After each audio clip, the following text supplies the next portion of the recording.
नमस्कार दोस्तों, मेरा नाम है विमल सिंह। बालाजी स्टडी अड्डा में आपका स्वागत है। डीएलएड थर्ड सेमेस्टर के सितंबर 2021 में जो आपके पेपर प्रस्तावित हैं उसकी गणित विषय की क्लास नंबर आज हम देखेंगे 6, जिसके अंतर्गत आज का हमारा टॉपिक होगा चक्रवृद्धि ब्याज। इससे पहले हमने 5वीं क्लास देखी थी जिसमें हमने साधारण ब्याज और कुछ चीजें जो है जो बेसिक हैं उसके बारे में बात की थी। यदि आपने पिछला वीडियो नहीं देखा है, साइड में आई बटन में पिछला वाला वीडियो आपको मिल जाएगा। तो चलिए शुरू करते हैं आज का हमारा टॉपिक। ये सारी चीजें कोर्स में जिसमें हम 5वां नंबर का जो टॉपिक आप देख रहे हैं इस पर जो है वो चल रहे हैं। साथ ही साथ एक चीज और हम आपको बता दें कि कोर्स हम आपको ऑलरेडी कंप्लीट करा चुके हैं सभी सब्जेक्ट का। यदि आपने नहीं देखा है तो प्लेलिस्ट में जाकर देख सकते हैं। एक बार फिर से रिवीजन जो है उसके तौर पर हम सारी चीजें आपको एक बार फिर से जो है वो करा रहे हैं। तो देखिए, सबसे पहले बात करते हैं जो चक्रवृद्धि ब्याज है उसका जो सबसे मेन फॉर्मूला है। चक्रवृद्धि ब्याज होता क्या है वो हमने पिछले वाले वीडियो में जो है वो बता दिया था। तो फॉर्मूला होता है आपका ए बराबर बी ब्रैकेट में 1 + R/100 की पावर टी कह लीजिए, एन कह लीजिए, सारी चीजें आप रख सकते हैं। एक और फॉर्मूला इसी में माइनस के तौर पर उसको भी लिख देते हैं कि सी आई, चलिए शॉर्ट में लिख देते हैं सी आई, यानी कि कंपाउंड इंटरेस्ट जो है वो बराबर ए माइनस पी। अमाउंट यहाँ पर ए है और पी जो है यहाँ पर प्रिंसिपल अमाउंट है।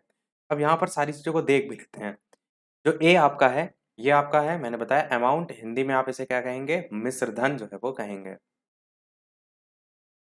इंग्लिश में इसे अमाउंट जो है वो कहते हैं। पी जो है आपका प्रिंसिपल है, प्रिंसिपल मतलब शॉर्ट में प्री लिख दिया है, प्रिंसिपल मतलब मूलधन। आर जो है ये रेट ऑफ इंटरेस्ट है, यानी कि ब्याज की दर जो है वो आपका यहाँ हो जाएगा, ब्याज की दर।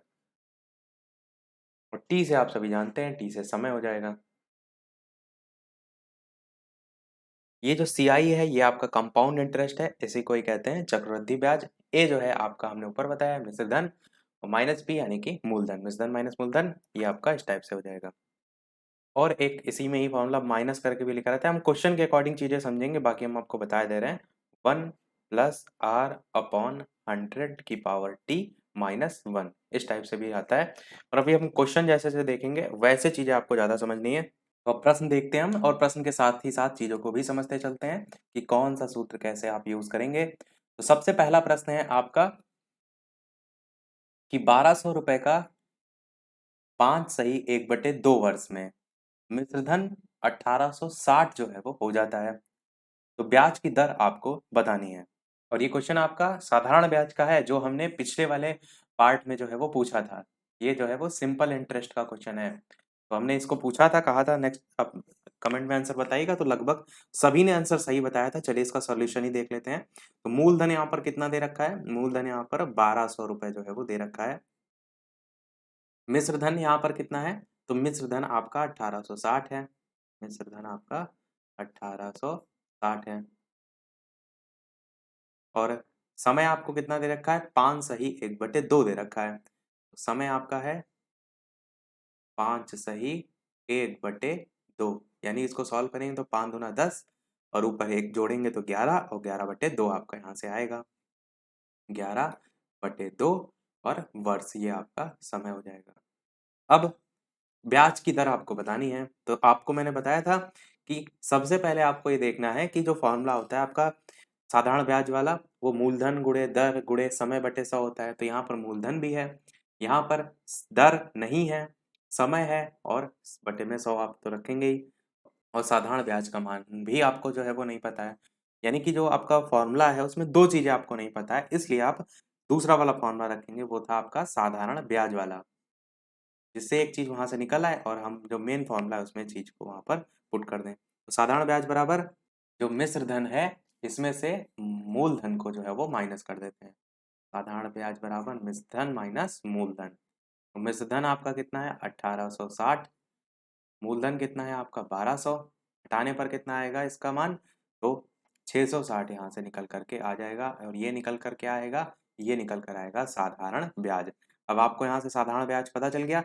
अब जो आपका मूलधन गुणे दर गुणे समय बटे 100 वाला फॉर्मूला है उसमें सारी वैल्यू हम पुट कर देते हैं। फॉर्मूला क्या था, साधारण ब्याज बराबर मूलधन गुणे दर गुणे समय और बटे में 100। अब यहाँ पर जो साधारण ब्याज है उसकी वैल्यू हमें पता है 660, तो इसकी जगह हम 660 लिख देते हैं। मूलधन की जगह हमें मूलधन की वैल्यू पता है 1200, तो इसकी जगह हम 1200 लिख देते हैं। दर जो है हमको निकालनी है तो इसको ऐसे ही रहने देते हैं। समय आपको दे रखा था 11/2, तो इसको भी ऐसे ही लिख देते हैं 11 और बटे 2 और बटे में 100 ऐसे ही रहेगा। तो यहाँ से अब आप दर निकाल सकते हैं, आसानी से निकाल सकते हैं, 13 गुणा कर दीजिए। तो यहाँ से हम इसको नेक्स्ट स्टेप में लिखेंगे, दर बराबर 600 गुणे में 100 और बटे में 1200 गुणे 11/2। 1200 गुणे 11 और बटे वाला जो आपका 2 है ये ऊपर मल्टीप्लाइड में चला जाएगा, तो यहाँ पर मल्टीप्लाइड में 2 आ जाएगा। बस आप इसको सॉल्व कर लीजिए, दर यहाँ से सीधे सीधे आपकी निकल के आ जाएगी। तो इस जीरो से इस जीरो को काट सकते हैं, इस जीरो से इस जीरो को काट सकते हैं, 6 से काटेंगे तो 6 दूना 12 हो जाएगा। इस 2 से इस 2 को काट सकते हैं, बचा क्या 100/11। अरे यहाँ पर एक चीज यहाँ पर हमने गड़बड़ लिख दी, ये 660 था, ये हमने वैल्यू 600 लिख दी है। रुकिए इसको सही कर देते हैं, फिर से लिख देते हैं चलिए। ये वैल्यू थी 660 और गुणे में आपका था 100, बटे में था आपका 1200 और गुणे में था आपका 11 और बटे में 2 था। ये 2 ऊपर मल्टीप्लाइड में चला जाएगा, 11/2 था ये आपका, तो ये आपका होगा। अब इसको दोबारा से सॉल्व कर लेते हैं, तो 11 से आप इसे काटेंगे, 11 6 जा 66 होगा, जीरो लगाएंगे, फिर इस दोनों जीरो से इस दोनों जीरो को काट देंगे, 6 से इसे काटेंगे तो 6 करना 6 जीरो और 6 दूना 12, 2 से इस 2 को काट देंगे तो 10 बचा, यानी 10% आपका आंसर यहाँ पर सही हो जाएगा। वार्षिक दर आपसे पूछी गई थी ब्याज की, या ब्याज की दर पूछी गई थी, तो 10% आपका यहाँ से मान निकल के आ जाएगा। तो ये था पिछला वाला प्रश्न। अब देखते हैं हमारे चक्रवृद्धि ब्याज जो है उस पर बेस्ड पहला प्रश्न। पहला प्रश्न है कि किसी धन जो है उसका 2 वर्ष में चक्रवृद्धि ब्याज से मिश्र धन 2400 रुपए और 3 वर्ष में मिश्र धन 2520 रुपए है। तो आपको बताना यह है वार्षिक ब्याज ब्याज जो है उसकी दर क्या होगी। आपको एक चीज मैं आपको बता दूं कि जो आपका इससे पहले पेपर हुआ था 2020 में 3 नवंबर को, डीएलएड का थर्ड सेमेस्टर का पेपर, उसमें जो क्वेश्चन आया था चक्रवृद्धि ब्याज से, उसमें सीधे सीधे आया था। तो ये मान के चलिए एक ना एक प्रश्न चक्रवृद्धि मिश्रधन या चक्रवृद्धि ब्याज जो है वहां से आपको देखने को मिलेगा। तो इस प्रश्न को हम कैसे करेंगे, जो सबसे पहली वैल्यू है वो लिख लेते हैं। ए की जो वैल्यू है, अमाउंट जो है जिसे हम मिश्र धन कहते हैं, उसका मान 24 नहीं 2520 दे रखा है, ये लिखा है ना मिश्र धन 2520 रुपए हो जाता है। ये अमाउंट कह लीजिए या मिश्र धन कह लीजिए, जो भी आप, तो चलिए मिश्र धन करके इस टाइप से लिख देते हैं। फिर प्रश्न में और क्या दे रखा है, तो आपको प्रिंसिपल भी देखना है, 2400 दे रखा है, तो ये भी हम लिख देते हैं प्रिंसिपल, यानी कि 2400 और इसी को हम कहते हैं मूलधन। ठीक है।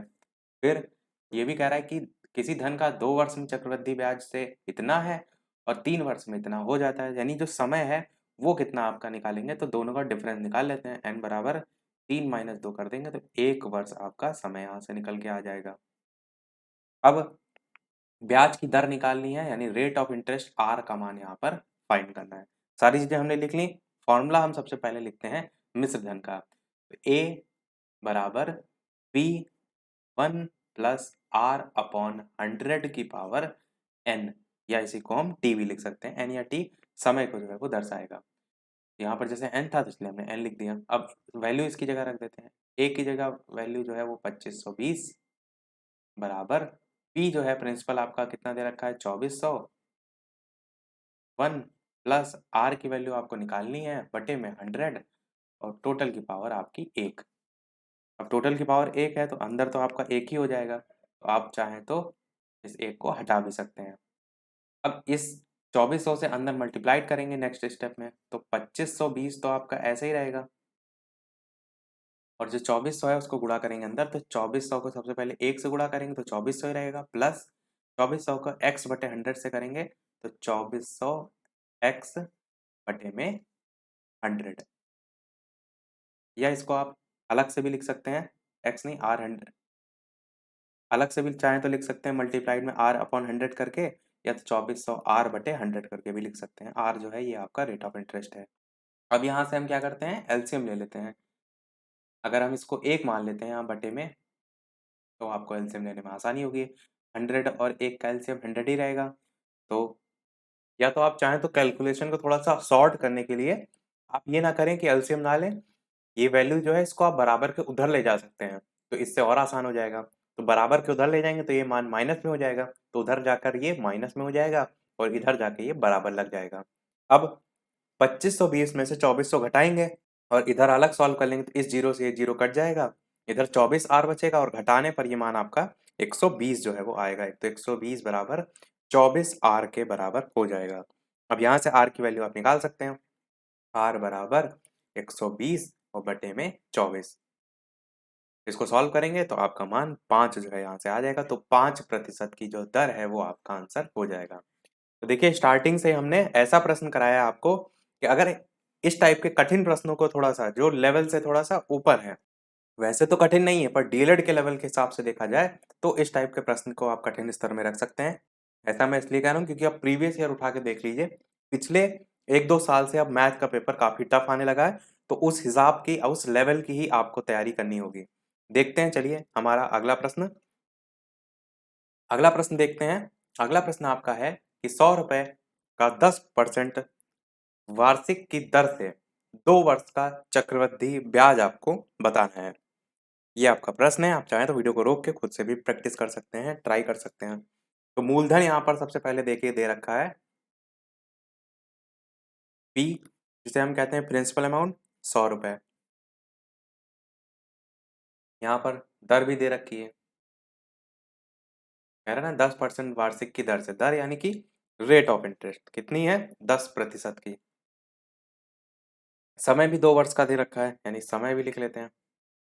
समय को मैंने कहा एन भी आप मान सकते हैं, टी भी मान सकते हैं, जो भी आप मान लें, बस आपको फॉर्मूले में वही चीज रखनी होगी। तो 2 वर्ष यहाँ पर समय हो जाएगा।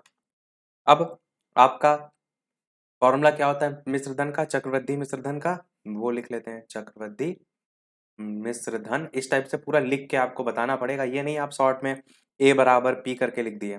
आप डीएलएड के लेवल पे सॉल्व करते हैं तो आपको पूरा एक एक दिखाना होता है एग्जामिनर को चेक कर। तो ए बराबर पी 1 प्लस आर अपॉन 100 की पावर एन।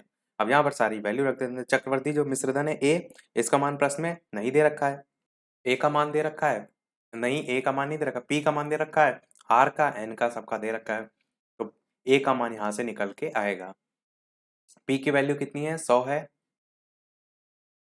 1 प्लस आर की वैल्यू कितनी है 10% है, बटे में 100 और घातांक में 2। अब इसको हम सॉल्व करते हैं। तो इसको आगे हम सॉल्व करेंगे तो 100 ये एक इस टाइप से एलसीएम के तौर पर ले सकते हैं। तो नीचे आपका एलसीएम आ जाएगा 100, 100 बार में 100 जाएगा तो 100 के ऊपर से गुणा करेंगे तो 100 प्लस 100 एकन्नम, तो यहाँ पर 10 और की घातांक 2। अब इसको सॉल्व करेंगे तो 100 में 10 जोड़ेंगे तो 110 हो जाएगा, बटे में 100 हो जाएगा। यहाँ से मान क्या आ जाएगा 110 बटे 100। ये सब आपको अलग-अलग स्टेप में करके दिखाना होगा, समझाने के लिए मैं इसी स्टेप में करे दे रहा हूँ। अब 110 बटे 100 एक का स्क्वायर है, यानी इसको हम ब्रैकेट खोल लेते हैं। अब 110 गुणे 110 बटे में 100 गुणे में 100। इसको सॉल्व कर लेते हैं जिससे यहाँ से चक्रवर्ती मिश्रधन या अमाउंट हमारा निकल के आ जाएगा। तो इन 2 जीरो से, इन 4 जीरो से ये चारों जीरो जो है ऊपर वाले कट जाएंगे। 11 गुणे 11 बचा, 11 गुणे 11 121 होता है, सभी को पता है। 121 रुपए आपका हो जाएगा। जितने स्क्वायर हैं 1 से 10 तक कम से कम वो तो रटे होने चाहिए आपको। बाकी 20-30 जितना याद कर ले उतना अच्छा है। तो यहाँ से क्या निकल कर आ गया चक्रवृद्धि मिश्रधन। प्रश्न में क्या पूछा है चक्रवृद्धि ब्याज। मैंने क्या बताया चक्रवृद्धि ब्याज का फॉर्मूला, जल्दी से सभी लोग बताइए। जब तक आप अपने दिमाग पर जोर नहीं डालेंगे तब तक चीजें याद नहीं होंगी। जैसे पूछे तुरंत आपके दिमाग में आ जाना चाहिए। चक्रवृद्धि ब्याज बराबर चक्रवृद्धि मिश्रधन जिसको हम कहते हैं ए माइनस मूलधन जिसको हम कहते हैं पी। तो चक्रवृद्धि मिश्रधन माइनस मूलधन आपका होता है फॉर्मूला। ए का मान आपको 100 दे रखा है प्रश्न में, आप कहेंगे नहीं ये हमें पी का मान दे रखा है यानी कि मूलधन दे रखा है। ए तो हमने अभी निकाला है, यानी कि ये जो मान है ए की जगह रख देंगे 121 माइनस पी का मान हमें 100 दे रखा है तो उसमें से 100 जो है वो घटा देंगे तो मान कितना आएगा, 21 रुपए आपको प्राप्त हो जाएगा। 21 रुपए आपका आंसर हो जाएगा जो कि चक्रवृद्धि ब्याज निकल के आ जाएगा। ये क्वेश्चन जैसा आप देख रहे हैं सेम ऐसे ही समझ लीजिए क्वेश्चन आपके पेपर में आया था नवंबर 2020 वाले पेपर में, जिसमें ज्यादा कुछ घुमाया नहीं गया था, सीधे सीधे जो सूत्र हैं उन्हीं पर आधारित क्वेश्चन आया था। तो आप अपनी कैलकुलेशन अच्छी रखिएगा ताकि ये ना हो कि आप फॉर्मूलाज रख रहे हैं, सब कुछ रख रहे हैं और आप कैलकुलेशन में गड़बड़ कर दें। चलिए देखते हैं हमारा अगला प्रश्न। और वीडियो पसंद आ रहा हो तो सभी लोग लाइक अवश्य करते रहिएगा। आपके एक लाइक से मुझे मोटिवेशन मिलता रहे, आपके लिए सारी मेहनत की जा रही है तो एक लाइक तो आपका वीडियो पर बनता है। और जितने भी छात्र हैं डीएलएड थर्ड सेमेस्टर के पेपर देंगे उनके साथ शेयर अवश्य करते रहिएगा। आपके माध्यम से ही उन तक सभी छात्रों तक जो वीडियो है वो पहुंच सकेगा। लक्ष्य हमारा है कि सभी की बैक इस बार क्लियर होनी चाहिए। प्रश्न देखते हैं आपका कि 500 रुपए जो है उसका 10% वार्षिक ब्याज की दर से 1 वर्ष के चक्रवृद्धि ब्याज और साधारण ब्याज में अंतर जो है वो क्या होगा। अच्छा प्रश्न है। तो जो जो चीजें दे रखी है ना सबसे पहले उसको हम लिखते चलते हैं। प्रश्न में क्या दे रखा है, मूलधन दे रखा है आपको, इसको हम कहते हैं पी यानी प्रिंसिपल अमाउंट। कितना दे रखा है, इसका आंसर चाहे तो आप डायरेक्ट जीरो बता सकते हैं क्योंकि मैंने आपको बताया था कि जो पहला वर्ष होता है ना, यहाँ पर देखिए 1 वर्ष लिखा हुआ है, उसका चक्रवृद्धि ब्याज और जो साधारण ब्याज होता है वो समान होता है क्योंकि दूसरे वर्ष से आपका ब्याज पर ब्याज लगता है।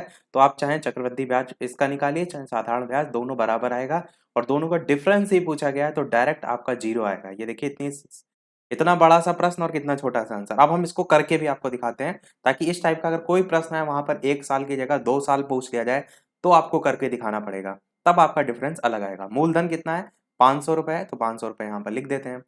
फिर कह रहा है 10% वार्षिक ब्याज की दर है तो रेट ऑफ इंटरेस्ट कितना है, 10% है। और एक समय दे रखा है कितना, 1 वर्ष केवल, तो टी या एन कुछ भी मान लेते हैं, चलिए टी लिख देते हैं। तो कितना है, 1 वर्ष। अब सबसे पहले हम इसका चक्रवृद्धि ब्याज निकालते हैं। चक्रवृद्धि ब्याज निकालने के लिए चक्रवृद्धि मिश्रधन निकालना पड़ेगा हमें। तो चक्रवृद्धि मिश्रधन का भी हमने फॉर्मूला देखा, ए बराबर पी, यानी कि पी की जगह हम 500 लिख देते हैं। पी 1+r/100 की पावर एन इस टाइप से था, 1+r की जगह 10 और अपॉन 100 और इसकी पावर में एन। एन का मतलब समय, समय 1 वर्ष है तो एक रख देते हैं डायरेक्ट। इसको आगे सॉल्व करेंगे तो 500 ऐसा ही रहेगा और मल्टीप्लाइड में ये अंदर वाला ये सेम वही हो जाएगा, जैसे इसको एक रख के लिखेंगे 100 ऊपर जाएगा तो 100 में 10 जोड़ेंगे 110/100 यानी 110/100 आएगा। और घातांक में तो आपका एक ही था तो गुणा करने की कोई आवश्यकता नहीं, इतना आ जाएगा। इसको सॉल्व करेंगे तो इस दोनों जीरो से ये दोनों जीरो कट जाएंगे। 110 को 5 से गुणा करने से अच्छा है कि 11 को पहले 5 से गुणा कीजिए तो 55 आएगा और ये जीरो और लगा दीजिए तो 550 आपका ए यानी कि चक्रवृद्धि मिश्रधन आपको जो है वो प्राप्त हो गया। चलिए लिख भी देते हैं, चक्रवृद्धि मिश्रधन आपको यहाँ से प्राप्त हो गया।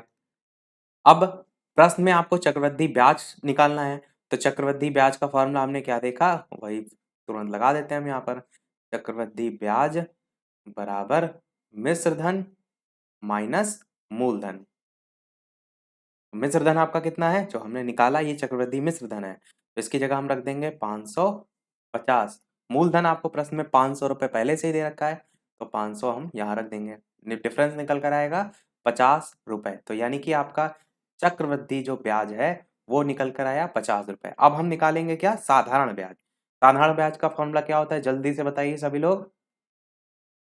तो बिल्कुल साधारण ब्याज बराबर हमने पिछले वाले पार्ट में सीखा था, मूलधन गुणे दर गुणे समय बटे में 100।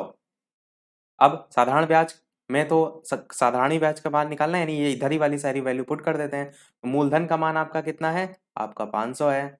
दर कितनी है, 10 है। समय कितना है, 1 है और बटे में 100 है।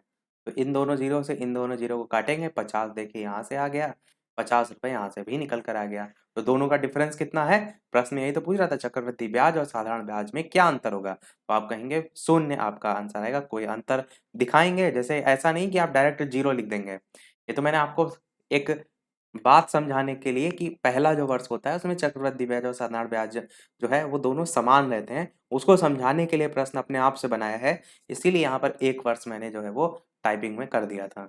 और आपसे प्रश्न पूछा जाएगा तो यहाँ पर 1, 1.5, 2 कुछ भी करके आएगा, आप ऐसे ही जो है वो लगा सकते हैं। देखते हैं चलिए हमारा अगला प्रश्न। अगला प्रश्न आपका है कि 2,000 रुपए का 10% वार्षिक ब्याज की दर से 1/2 वर्ष का चक्रवृद्धि ब्याज आपको बताना है।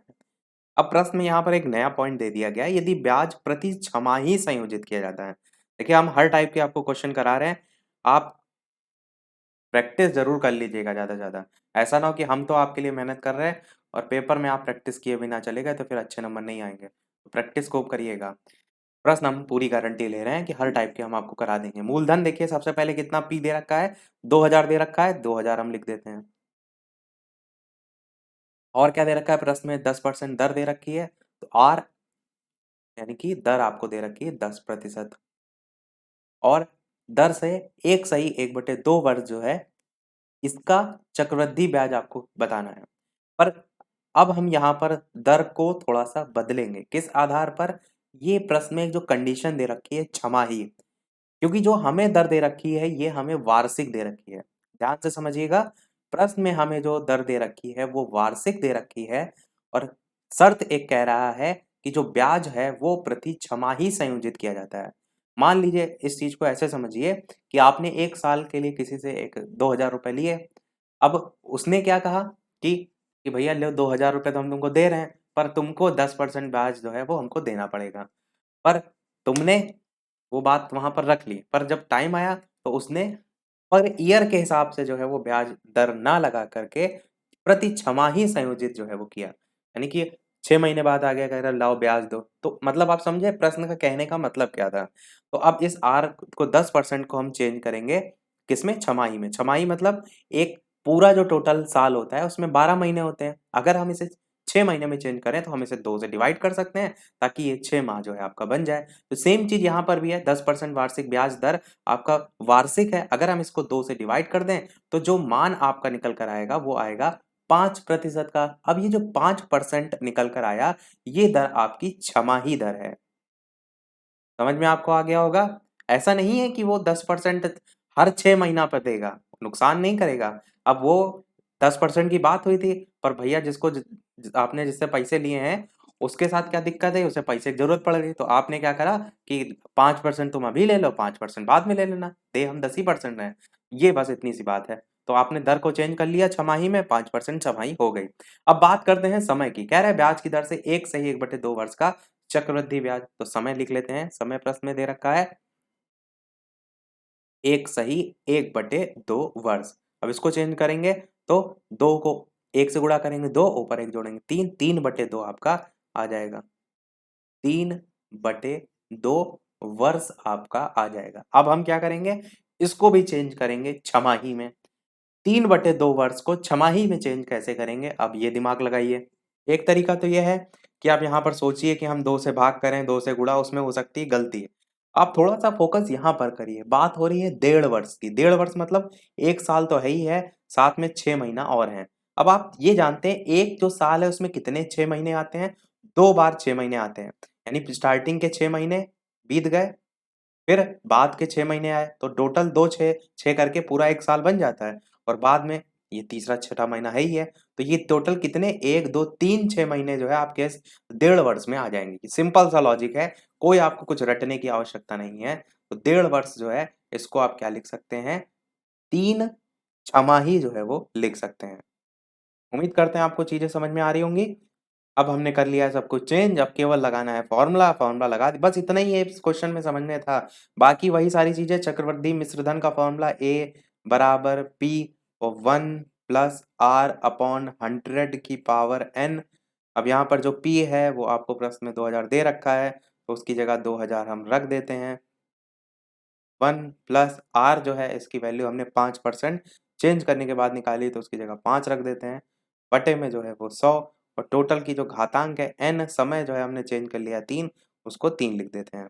इसको अगले स्टेप में सॉल्व करेंगे तो 2000 को हम ऐसे रख देते हैं, मल्टीप्लाइड में अंदर सॉल्व करेंगे तो 100 इधर जाएगा और उसमें 5 जुड़ जाएगा तो 105/100 होगा और उसकी घातांक 3 लगी है तो 105/100 को 3 बार गुणा हम कर लेते हैं। अब इसको हम करेंगे सॉल्व। इसको सॉल्व करके आपका जो मान आएगा वो हम डायरेक्ट बता देते हैं कितना आएगा। तो मान यहाँ पर लिख देते हैं, मान आपका निकल कर आएगा 2315.25 रुपए। ये आपका मान यहाँ से निकल कर आएगा। तो ये जो मान निकला है किसका निकला है? ये आपका ए निकला है। ए मतलब अमाउंट निकला है। ए मतलब चक्रवृद्धि मिश्र धन निकला है।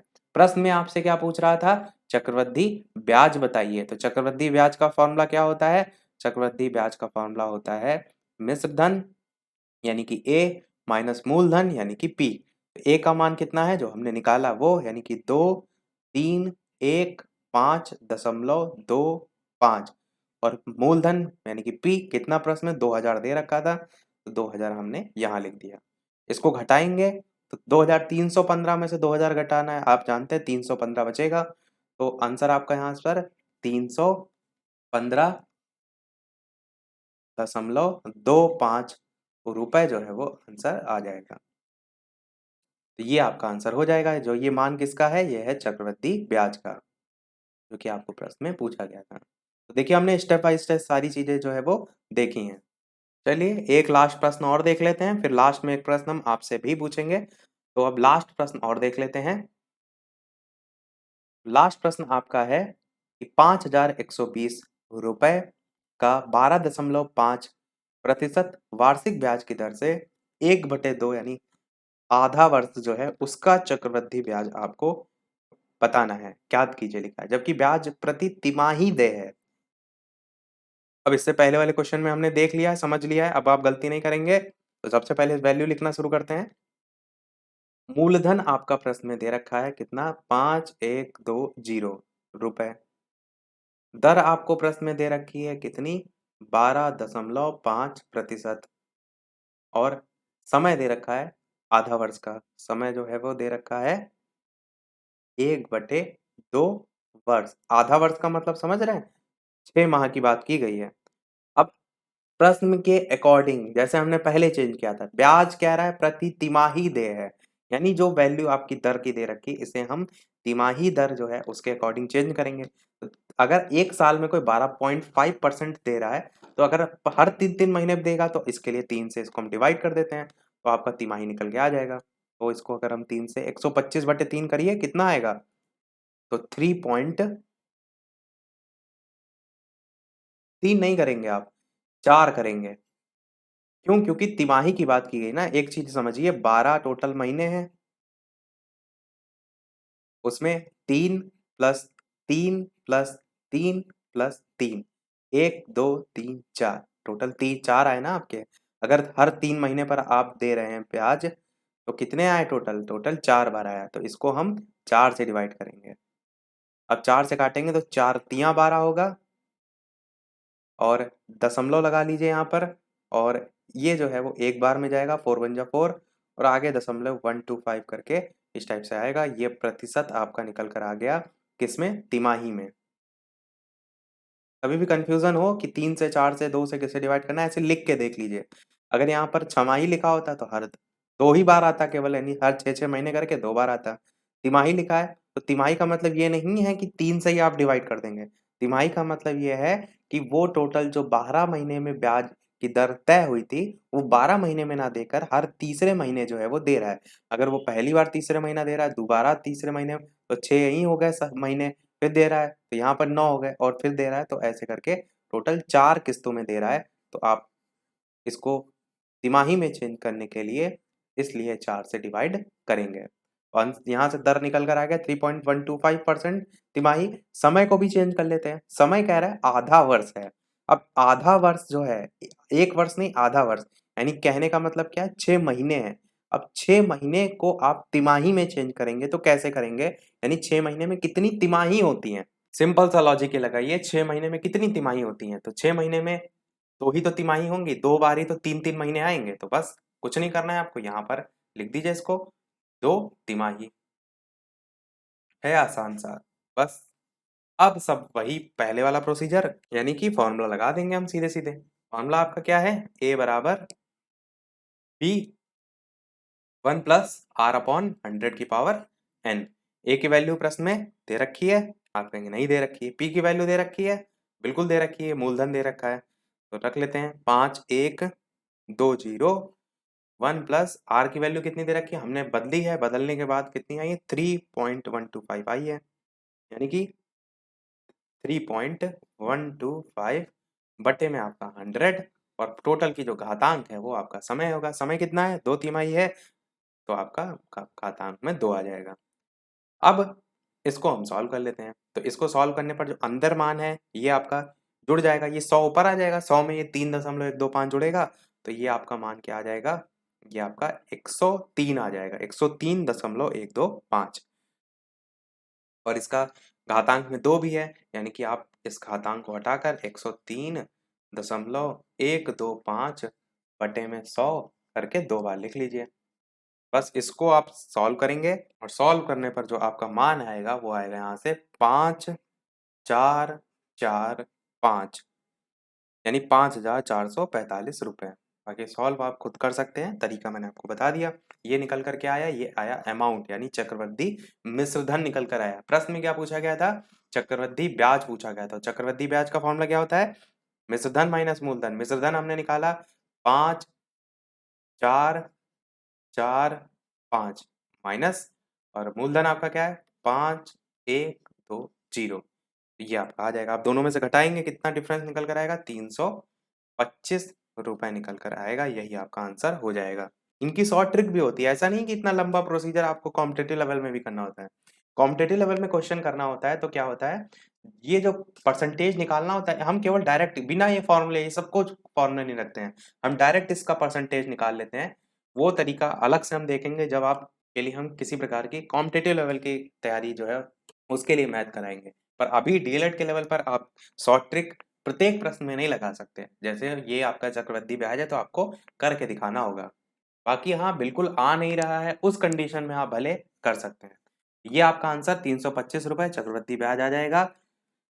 तो सभी प्रश्न हमारे समाप्त हुए। अब देख लेते हैं एक प्रश्न आपके लिए भी, जैसा कि सभी वीडियो में हम आपसे एक न एक प्रश्न पूछते हैं। और उस प्रश्न को देखने से पहले वीडियो अभी तक आपने लाइक ना किया हो, सभी लोग वीडियो को लाइक धुआंधार करते रहिएगा।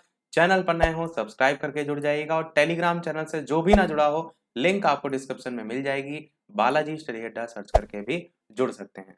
तो प्रश्न आपका है इस वीडियो का, जिसको सॉल्व करना है सभी को, जितने भी लोग वीडियो देख रहे हैं, और वीडियो के मेन कमेंट में आंसर बताइएगा कि कोई धन 5% जो है वो वार्षिक चक्रवृद्धि ब्याज की दर से 2 वर्ष में 8,820 हो जाता है, 8,820 रुपए हो जाता है, तो मूलधन आपको यहाँ पर बताना है। तो आसान सा प्रश्न है, देखते हैं कितने लोगों का सही आता है। इतने सारे टाइप टाइप के हमने प्रश्न देखे हैं, तो उम्मीद तो करते हैं कि सभी का ज्यादा से ज्यादा लोगों का आंसर जो है वो आएगा। तो आज की वीडियो में फिर इतना ही रखते हैं। प्रैक्टिस आप लोग अवश्य करते रहिएगा, और पहले ही मैंने आपको बताया कि हम DElEd third semester, second semester, fourth semester सभी का कोर्स ऑलरेडी करा चुके हैं। यदि आपको फास्ट रिवीजन, वन लाइनर, ये सारी चीजें देखनी हो तो आप प्लेलिस्ट में जाकर देख सकते हैं। यदि प्लेलिस्ट में ना मिले तो फेसबुक पे मैसेज कर सकते हैं, कमेंट कर सकते हैं, तो हम आपको प्रोवाइड करा देंगे। तो मिलते हैं चलिए फिर अगले वीडियो में कुछ नए प्रश्नों के साथ, नए टॉपिक के साथ। तब तक के लिए नमस्कार, जय हिंद।